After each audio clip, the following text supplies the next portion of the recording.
Good morning student, मैं आरती आप सभी का नोटबुक आईएएस के करंट अफेयर्स की क्लासेस में स्वागत करती हूँ। आई होप आप अच्छे से पढ़ाई कर रहे होंगे। सो डेली करंट अफेयर्स की आज हमारी नेक्स्ट क्लास है। उसमें हम स्टार्ट करेंगे डेली जैसे हम करते हैं कि पहले कुछ क्वेश्चन का डिस्कशन करते हैं, उनके आंसर्स फाइंड आउट करते हैं और आप इनके आंसर्स मार्क करके रखिएगा। पॉज करके आप कमेंट बॉक्स में बताइएगा कि आपके कितने क्वेश्चन के आंसर सही हुए हैं। ठीक है, चलिए स्टार्ट करते हैं। पहला हमारा क्वेश्चन है, हाल ही में किस एआई ने प्रधानमंत्री नरेंद्र मोदी के भाषणों का भारतीय भाषाओं में अनुवाद किया है। मैंने आपको पढ़ाया था कि अभी कुछ दिन पहले ही काशी तमिल संगम हुआ है। उसमें प्रधानमंत्री मोदी जी ने जो भाषण दिया था उस पर तुरंत ही रियल टाइम में ही ट्रांसलेटर यूज़ किया गया था, जो एआई आधारित था। उसमें आपको ऑप्शंस दिए गए हैं, भाषिनी एआई, अनुवाद एआई, ट्रांसलेट एआई या बदलाव एआई। तो हमारा सही आंसर क्या है इसका? है भाषिनी एआई। ठीक है, चलते हैं नेक्स्ट क्वेश्चन पे। नेक्स्ट क्वेश्चन क्या है हमारा, हाल ही में किस पुस्तक ने Gaja capital business book prizes 2023 जीता है? मैंने आपको पढ़ाया था, बुक्स के नाम भी बताए थे, राइटर्स के नाम नहीं बताए, तो मैं आज बता दूंगी आपको। तो क्या है, हाल ही में किस पुस्तक ने Gaja capital business book prize 2023 award जीता है? ऑप्शन देख लेते हैं हमारा। पहला है against all odds, the IT story of India. Second है winning middle India, the story of India's new age entrepreneurs. और थर्ड ऑप्शन हमारा है बोथ ए एंड बी। और डी हमारा है नन ऑफ दिस। आप बताइए किसने जीता है ये? इसका आंसर है हमारा ए। ठीक है, इसका आंसर क्या होगा हमारा A, against all odds the IT story of India. इसने ये अवार्ड जीता है। ओके, और इनके राइटर्स के नाम भी बता देती हूँ मैं आपको। दो अगेंस्ट ऑल ऑड्स के स्टोरी के राइटर कौन है? टीएन हरी और बाला श्रीनिवास। आप चाहे तो लिख लीजिएगा, टीएन हरी एंड बाला श्रीनिवास।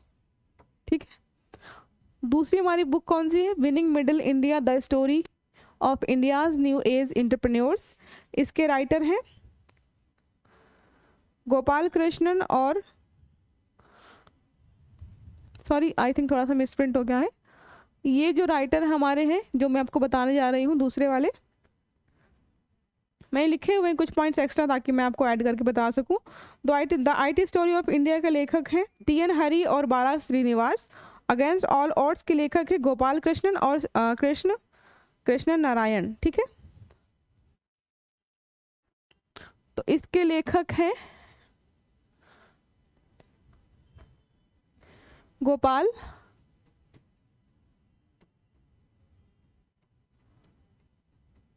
कृष्णन और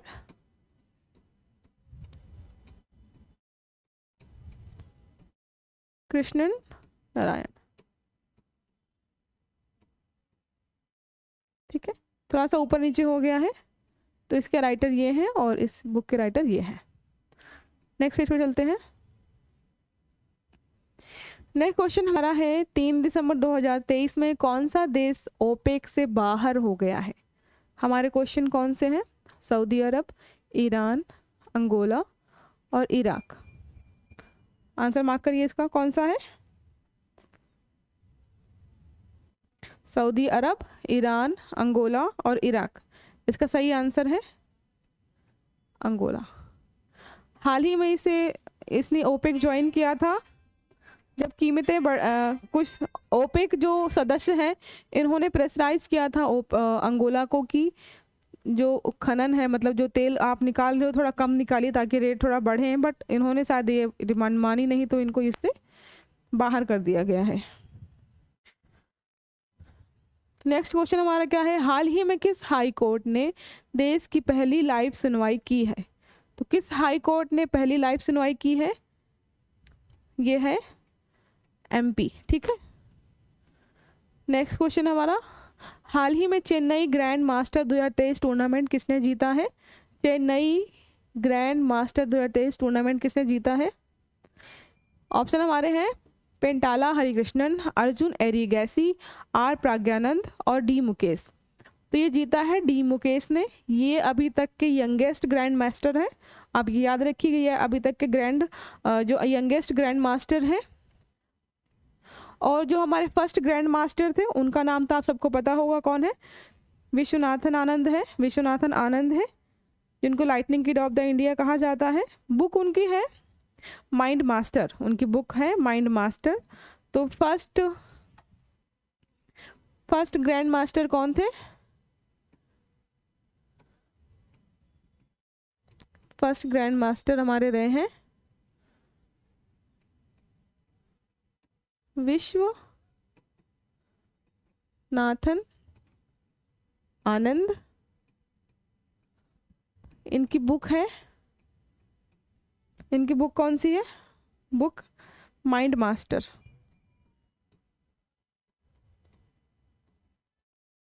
ये पॉइंट्स आप एक्स्ट्रा ऐड कर सकते हो, ठीक है। चलिए अब स्टार्ट करते हैं हमारा आज का करंट अफेयर्स, जो भी बीते दिन में इंपॉर्टेंट रहे हैं न्यूज़, जो भी आपके एग्जाम के हिसाब से बहुत इंपॉर्टेंट है, क्वेश्चन बन सकता है, उन सबको मैंने ऐड किया इसमें। अब इनको स्टार्ट करते हैं। पहला हमारा टॉपिक क्या है? राष्ट्रीय से रिलेटेड इंपॉर्टेंट जो न्यूज़ है, पहली क्या है? रेलवे स्टेशनों पर लगाए जाएंगे पैनिक स्विच लगाए जाएंगे हर रेलवे स्टेशन पर। टोटल कितने रेलवे स्टेशन होंगे? 117। तो टोटल 117 रेलवे स्टेशन पर पैनिक स्विच लगाए जाएंगे। क्या है? सेंट्रल रेलवे के महाप्रबंधक रामकरण यादव जी ने कहा है कि 117 रेलवे स्टेशनों पर पैनिक स्विच लगाए जाएंगे। ये पैनिक स्विच का काम क्या होगा? तो पैनिक स्विच रेलवे सुरक्षा बल आरपीएफ कर्मियों को सतर्क करेंगे। किसी आपात स्थिति में यात्री आरपीएफ से मदद मांगने के लिए इन स्विचेस को दबा सकते हैं। जैसे अगर कोई बहुत घटना होती है, कोई घटना ऐसी हो रही है रेलवे स्टेशन पर जिसके बारे में आरपीएफ को जानकारी देनी आवश्यक है और उस टाइम आपको समझ में नहीं आ रहा है कि क्या करें, तो ऐसे स्विच लगे होंगे आप वहाँ पर हर स्टेशन पर। आप उनको दबा करके आरपीएफ के जो भी कर्मचारी हैं उनको बुला सकते हैं और आप उनसे मदद ले सकते हो, ठीक है। इनको लगाने के लिए रेलवे ने रेलटेल के साथ समझौता ज्ञापन हस्ताक्षर किए हैं। तो पूछ सकता है आपसे क्वेश्चन कि जो रेलवे स्टेशन पर पैनिक स्विच लगाए जा रहे हैं वो किस कंपनी के साथ या किसके साथ एमओयू साइन करके बनाए जा रहे हैं? तो ये इसका नाम क्या है? रेलटेल है, ठीक है। नेक्स्ट हमारा है भारत के गणतंत्र दिवस में मुख्य अतिथि कौन होंगे? इससे रिलेटेड है। भारत के गणतंत्र दिवस जो हमारा 26 जनवरी को होने वाला है गणतंत्र दिवस, उसमें मुख्य अतिथि कौन होंगे? तो इस बार होंगे फ्रांस के राष्ट्रपति इमैनुअल मैक्रोन। इस तरह के क्वेश्चन बहुत बनते हैं, 100% क्वेश्चन आता है कि कौन अतिथि रहे हैं किस मतलब इम्पोर्टेंट डे पे। तो ये इमैनुअल मैक्रोन है, इनकी फोटो लगी हुई है। नई दिल्ली में 26 जनवरी को जो गणतंत्र दिवस समारोह होगा उसके अतिथि होंगे। कहाँ के राष्ट्रपति हैं ये? फ्रांस के राष्ट्रपति हैं। पहली बार फ्रांस की तरफ से जो हमारे यहाँ पे मुख्य अतिथि बने थे वो 1976 में थे। सेकंड टाइम जो बने थे 1998 में थे फ्रांसीसी प्रधानमंत्री, जो जैक्स सिराफ मुख्य अतिथि रह चुके हैं। तो मतलब जैक्स सिराफ जो है फ्रांस की तरफ से पहले 1976 और 1998 में अतिथि रह चुके हैं।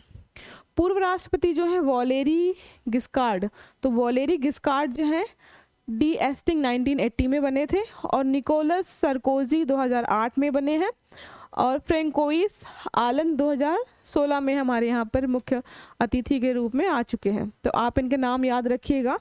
जो फ्रांस के राष्ट्रपति इमैनुअल मैक्रोन आ रहे हैं, भारत ने पहले अमेरिका से पूछा था, अमेरिकन राष्ट्रपति जी से पूछा था कि क्या हमारे यहाँ पे आ सकते हैं, बट उन्होंने किसी रीजन्स की वजह से मना कर दिया कि वो बिजी हैं इसलिए वो नहीं आ पा रहे। तो हमने फिर फ्रांस के राष्ट्रपति जी को इनवाइट किया है। पाठ मित्रों ये एक तरीके क्या है? एप्लीकेशन है ये, ठीक है। कपड़ा मंत्रालय ने jute corporation of India JES द्वारा पाठ मित्रों एप्लीकेशन लॉन्च किया है, ठीक है। किसानों की सुविधा के लिए है ये। जूट किसान हैं उनकी सुविधा के लिए है ये एप्लीकेशन। जूट किसानों को न्यूनतम समर्थन मूल्य जो MSP होता है और कृषि विज्ञान के बारे में आवश्यक जानकारी प्रदान करेगा। फिर क्या है नेक्स्ट, जूट संगोष्ठी के दौरान लॉन्च हुआ है, हाल ही में जूट संगोष्ठी हुई है उसके वहाँ पे लॉन्च किया गया है। कपड़ा मंत्रालय की सचिव जो है श्रीमती रचना शाह हैं, उन्होंने एप्लीकेशन का उद्घाटन किया है। ये जो एप्लीकेशन है वो 6 भाषाओं में उपलब्ध है। तो इसे क्वेश्चन कहाँ से पूछ सकता है आपका कि पाठ मित्रों, पहला तो पूछेगा पाठ मित्रों क्या है। ये एक एप्लीकेशन है, एंड्रॉयड एप्लीकेशन है। किसने लॉन्च किया है? कपड़ा मंत्रालय ने लॉन्च किया है, जूट कॉरपोरेशन ऑफ इंडिया द्वारा लॉन्च किया गया है, ठीक है। और हो सकता है पूछे किसके लिए, पाठ मित्र एप्लीकेशन जो हाल ही में लॉन्च किया गया है वो किन की सुविधा के लिए किया गया है? तो जूट किसानों की सुविधा के लिए किया गया है, ताकि उनको जूट से रिलेटेड इन्फॉर्मेशन, MSP हो गया और भी जो अन्य जानकारियां हैं, फसल से रिलेटेड भी जानकारियां हैं, वो सारी टाइमली मिलती रहे, तो इसके लिए उन्होंने लॉन्च किया है। और इसका उद्घाटन कौन किया था, या इसको पूछ सकता है कि आपके अभी कपड़ा मंत्रालय की सचिव कौन है जिन्होंने हाल ही में पाठ मित्र एप्लीकेशन का उद्घाटन किया है? तो इनका नाम क्या है? श्रीमती रचना शाह है। श्रीमती रचना शाह। कितनी भाषाओं में उपलब्ध होगा ये? 6 भाषाओं में। अभी फिलहाल ये 6 भाषाओं में उपलब्ध है। आई थिंक भाषाओं का जो डिसाइड हुआ है वहाँ उसके हिसाब से हुआ होगा जिन जिन एरिया में जूट की खेती होती है, जिस एरिया में होती है उसी एरिया के हिसाब से भाषाओं का चयन अभी फिलहाल हुआ होगा, ठीक है। नेक्स्ट हमारा है राष्ट्रीय किसान दिवस। हाल ही में राष्ट्रीय किसान दिवस मनाया गया है 2023। कब मनाया जाता है ये? 23 दिसंबर को मनाया जाता है, ठीक है। 5वें प्रधानमंत्री जो हमारे रहे हैं चौधरी चरण सिंह की जयंती के उपलक्ष्य में मनाया जाता है। और इनका कार्यकाल क्या था? 28 जुलाई 1979 से लेकर 14 जैन 1980 तक के कार्यकाल में रहे हैं, ठीक है। तो क्वेश्चन क्या बन सकता है आपका, राष्ट्रीय किसान दिवस कब मनाया जाता है? 23 दिसंबर को मनाया जाता है। किसकी जयंती या किसकी याद में मनाया जाता है? किनको याद करके हम किसान दिवस मनाते हैं? तो भारत के जो 5वें प्रधानमंत्री चौधरी चरण सिंह जी रहे हैं उनके जन्मदिन के उपलक्ष्य में मनाया जाता है। उनका कार्यकाल पूछ सकता है कि जो प्रधानमंत्री रहे हैं हमारे 5वें चौधरी चरण सिंह जी, उनका कार्यकाल क्या था? तो 28 जुलाई 1979 से लेकर 14 जैन 1980 तक रहा है उनका। कौन से नंबर के प्रधानमंत्री थे? 5वें नंबर के प्रधानमंत्री थे। किसान दिवस इनके जीवनी के दिन इसलिए मनाते हैं क्योंकि ये एक किसान फैमिली से बिलोंग करते थे और अपने कार्यकाल में इन्होंने किसानों की सुविधा के लिए बहुत सारे कार्य किए, बहुत सारे सामाजिक कार्य किए, जिससे किसानों को थोड़ा सहायता हो सके, उनकी चीज़ें अच्छी हों, वो ग्रो कर सके। मतलब किसान हितैषी थे थोड़ा सा, इसलिए इनके मनाया जाता है, ठीक है। नेक्स्ट हमारा है कुश्ती महासंघ के नए प्रमुख के चुनाव के बाद साक्षी मलिक ने इस्तीफा दिया। साक्षी मलिक, आई थिंक आप सभी इस नाम से परिचित होंगे क्योंकि बहुत दिनों तक ये न्यूज़ में रही है। साक्षी मलिक एक पहलवान है। इनका नाम देखिए, 2016 में इन्होंने रियो ओलंपिक्स में कांस्य पदक जीता था। प्रशंसित है भारतीय पहलवान साक्षी मलिक ने भारतीय कुश्ती महासंघ के हालिया नेतृत्व परिवर्तन के विशेष में अपनी सेवानिवृत्ति की घोषणा की है। साक्षी मलिक जी ने बहुत दिन तक धरना प्रदर्शन भी किया था क्योंकि बहुत सारे जो मतलब खेल वाले जो भी बच्चे रहे हैं, बहुत सारे अंडर एज फीमेल्स थी जिनका शोषण हो रहा था, इसलिए उन्होंने कुछ दिन तक धरना प्रदर्शन किया था। ये कदम उन्होंने क्यों उठाया है? अपदस्थ राष्ट्रपति ब्रजभूषण सिंह के खिलाफ यौन शोषण, अंडर एज जो प्लेयर्स थी उनका यौन शोषण हो रहा था, इसलिए उन्होंने इस्तीफा दिया है, ठीक है।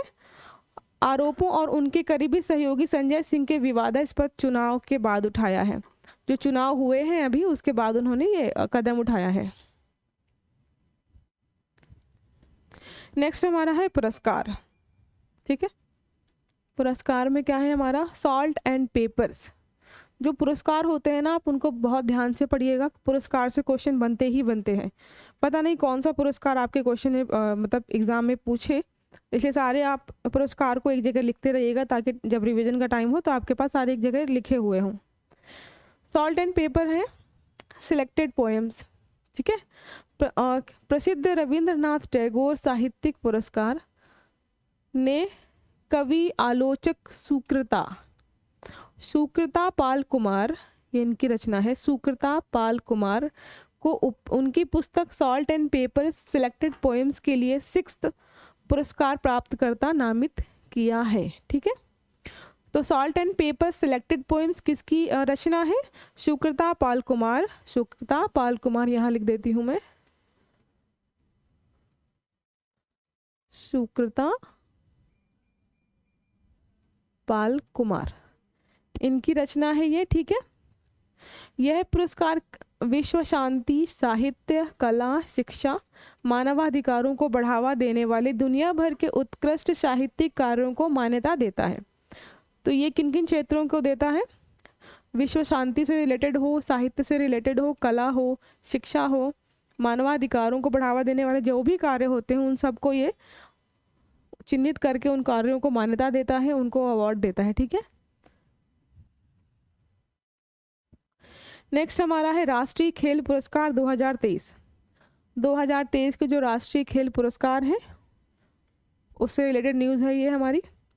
पहली हमारी क्या है? 9 जनवरी 2024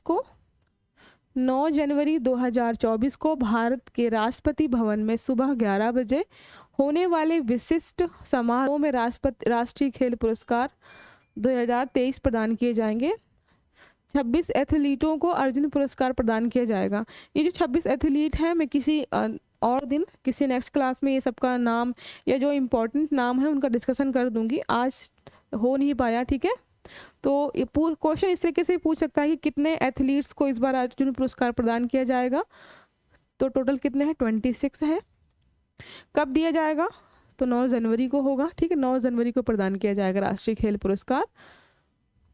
और कहाँ पर देंगे? राष्ट्रपति भवन। राष्ट्रपति भवन दिल्ली है, राष्ट्रपति भवन में बच्चों को पुरस्कार दिया जाएगा।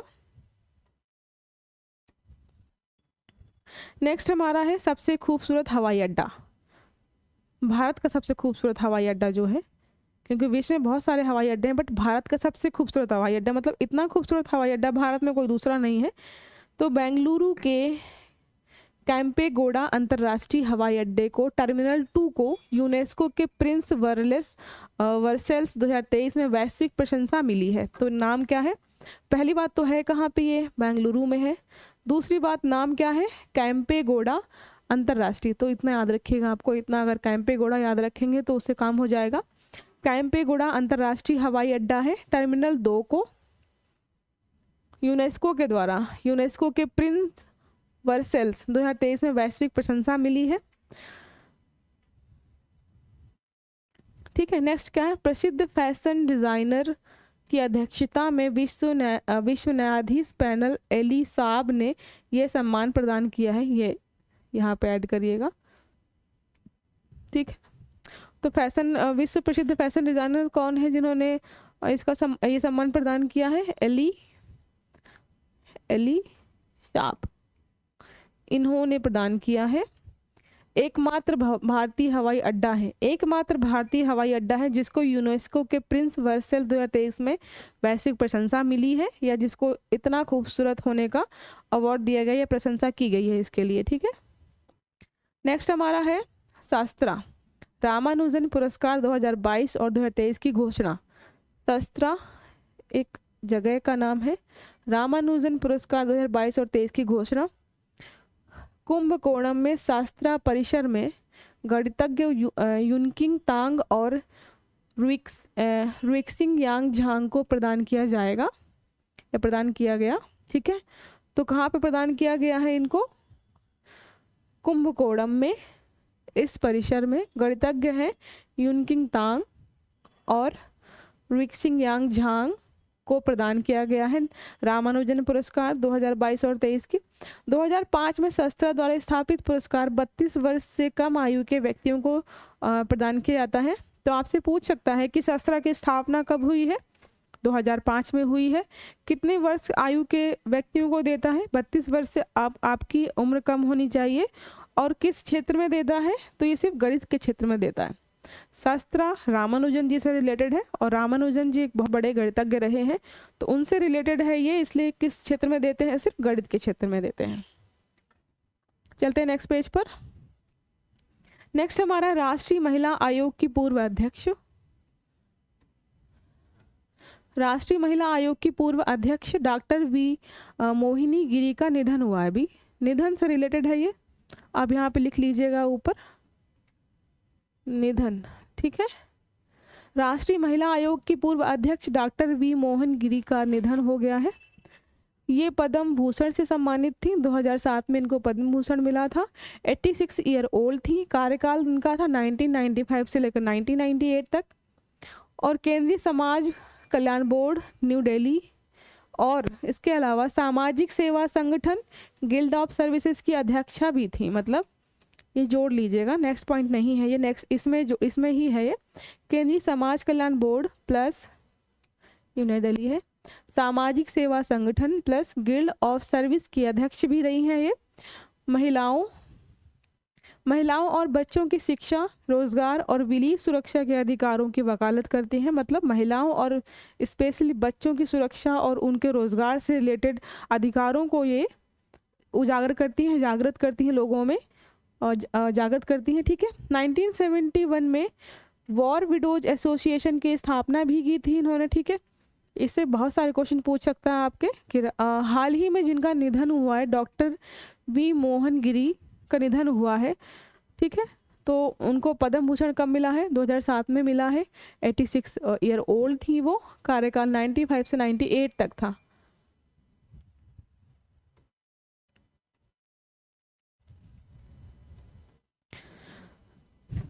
लास्ट हमारा पॉइंट है ये, रक्षा और सुरक्षा से रिलेटेड है, ठीक है। रक्षा और सुरक्षा, भारतीय वायुसेना JAF, ठीक है, और United services institution of India USI ने संयुक्त रूप से USI एंड शंकर विहार में वायुसेना के पहले मार्शल अर्जन सिंह को स्मृति में वार्षिक व्याख्यान का आयोजन किया है, ठीक। नेक्स्ट चलते हैं, इसमें ज़्यादा इंपॉर्टेंट लग नहीं रहा मुझे, इसलिए ज़्यादा डिस्क्राइब नहीं करूँगी इसको। अंतर्राष्ट्रीय है, इंटरनेशनल न्यूज़ जो है, WHO ने रिपोर्ट दी है कि 10 लाख से अधिक अफगानी बच्चे गंभीर कुपोषण का सामना कर रहे हैं। तो किसने रिपोर्ट दी है?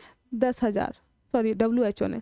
आपसे क्वेश्चन पूछ सकता है कि हाल ही में किस अंतर्राष्ट्रीय संगठन ने यह बताया है कि अफगानिस्तान में 10 लाख से अधिक बच्चे कुपोषण का सामना कर रहे हैं?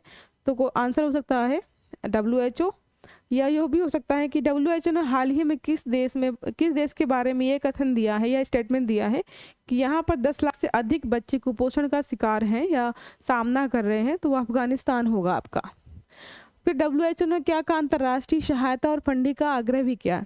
WHO ने अंतर्राष्ट्रीय सहायता और फंडिंग का आग्रह भी किया है ताकि वहाँ पे कुछ बच्चों के लिए खाने की व्यवस्था या खाने से रिलेटेड कुछ अच्छी स्कीम्स चला के उनका कुपोषण जो सामना कर रहे हैं कुपोषण का, उसका कुछ निराकरण किया जा सके, ठीक है। नेक्स्ट हमारा है समझौता से रिलेटेड। कहाँ पे क्या समझौता हुआ किसके साथ?